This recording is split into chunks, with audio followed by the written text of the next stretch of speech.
भला गड़ेरिया, यीशु हमारे भले गड़ेरिया है। ख्रीस्त में मेरे माता पिता, भाइयों एवं बहनों, आज पास्का का चौथा रविवार भले गड़ेरिया के रविवार से भी जाना जाता है। इस रविवार को बुलाहट का रविवार भी कहा जाता है। आज के पाठ में हमें याद दिलाते हैं कि यीशु ख्रीस्त ही हमारे सच्चे चरवाहे अथवा सच्चे गड़ेरिये हैं। वे हमारी देखभाल करते हैं, हमें प्यार करते हैं तथा हमें संभालते भी हैं। हमारे घावों पर पट्टी बांधते हैं तथा हमारी रक्षा करते हैं। संत यूहन्ना यीशु ख्रीस्त को अलग अलग प्रतिरूप में हमारे सामने प्रस्तुत करते हैं। कभी जीवन की रोटी के रूप में, कभी जगत की ज्योति के रूप में, तो कभी दाखलता के रूप में, और उनमें से शायद भले चरवाहे प्रतिरूप सबसे उत्तम है। आज चलिए हम जरा गौर करके देखें कि क्यों यीशु मसीह अपने आप को एक भला चरवाहा कहते हैं और उनकी आवाज हमारे लिए क्या महत्व रखती है। चरवाहे का कर्तव्य उन दिनों लोगों के लिए भेड़ों को पालना उनकी जीविका का एक स्रोत था। भेड़ के चरने के लिए विस्तृत जगह थी, पर वह पथरीली एवं उबड़ खाबड़ जगह थी। चरवाहों को हमेशा उन पर नजर रखनी पड़ती थी तथा जंगली जानवरों एवं चोरों से उनकी रक्षा करनी पड़ती थी। चरवाहा अपनी भेड़ों के आगे आगे चलकर चराने के लिए ले जाया करते थे और भेड़ अपने चरवाहे की आवाज भली भांति पहचानती थी एवं उनका अनुसरण करती थी। भेड़ें बोल नहीं पाती है, इसलिए उन्हें चरवाहे की आवश्यकता नहीं होती है, लेकिन इसलिए होती है क्योंकि वे जानते हैं कि वह अपने बल पर जी नहीं सकते।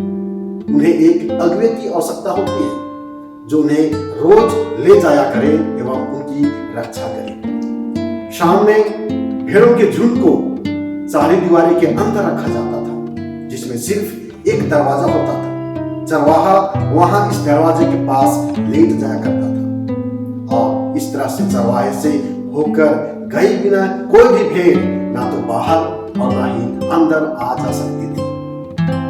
प्रभु कहते हैं, भला गड़ेरिया मैं हूं। जिस तरह पिता मुझे जानता है और मैं पिता को जानता हूं, उसी तरह मैं भी अपनी भेड़ों को जानता हूं और मेरी भेड़ें मुझे जानती है।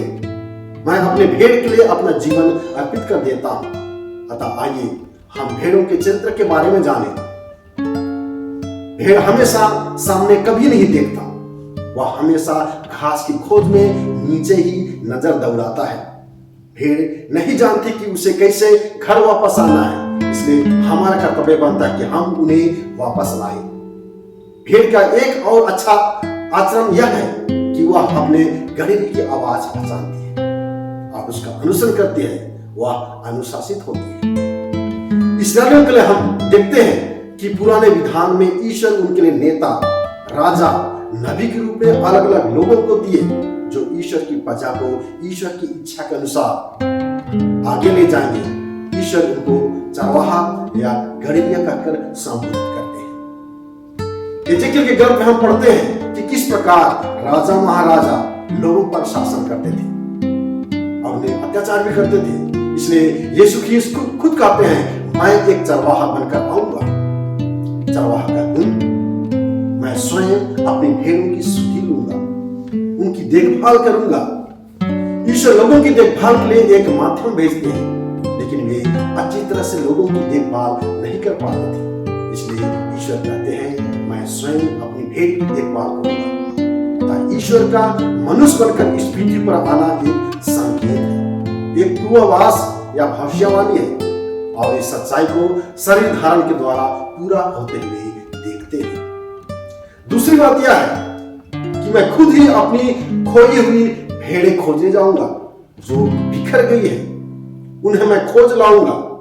यीशु के संपूर्ण जीवन को जब हम देखते हैं तो वे हमेशा खोए हुए लोगों को खोज निकालने में अपना समय व्यतीत करते थे। पापी लोगों को, समाज से तिरस्कृत लोगों के साथ समय बिताया करते थे और ख्रीस्त के इसी कार्य को देखकर यहूदी उनके विरुद्ध होने लगे और ख्रीस्त इसी कारण उन्हें उदाहरण स्वरूप लूकास के सुसमाचार में चरवाहे का उदाहरण बतलाते हैं, जो है 99 भेड़ को निर्जन स्थान में छोड़कर एक भेड़ की खोज में निकल पड़ते हैं। वे कहते हैं, मैं भटके हुए लोगों को खोज निकालने के लिए आया हूं। वे कहते हैं, मैं उन्हें इस्राएल के पहाड़ों पर, घाटियों पर चढ़ाऊंगा, ले जाऊंगा, मैं उन्हें सिखलाऊंगा और वह ईश्वर के पर्वतों पर चलेंगे।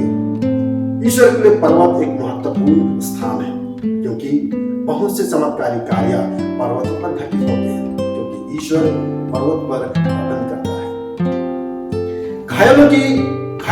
घायलों पर पट्टी बांधूंगा। भले समारी के दृष्टांत में हम पाते हैं, वह समारी व्यक्ति घायल व्यक्ति के घाव में पट्टी बांधता है, उसकी देखभाल करता है। वह यीशु का प्रतीक माना जाता है। भविष्यवाणी में हम पाते हैं, वह हमारे घाव को अपने ऊपर ले लेंगे और हमारे घाव को अपने घाव से शुद्ध करेंगे और हम भले चंगे हो जाएंगे। आज के सुसमाचार पर जब हम विचार करते हैं, जहां खीस कहता है, भला गड़िया मैं हूं। भला गड़िया अपनी भेड़ों के लिए अपना जीवन अर्पित कर देता है। उन्होंने स्वयं हमारी मुक्ति के लिए अपना जीवन अर्पित कर दिया।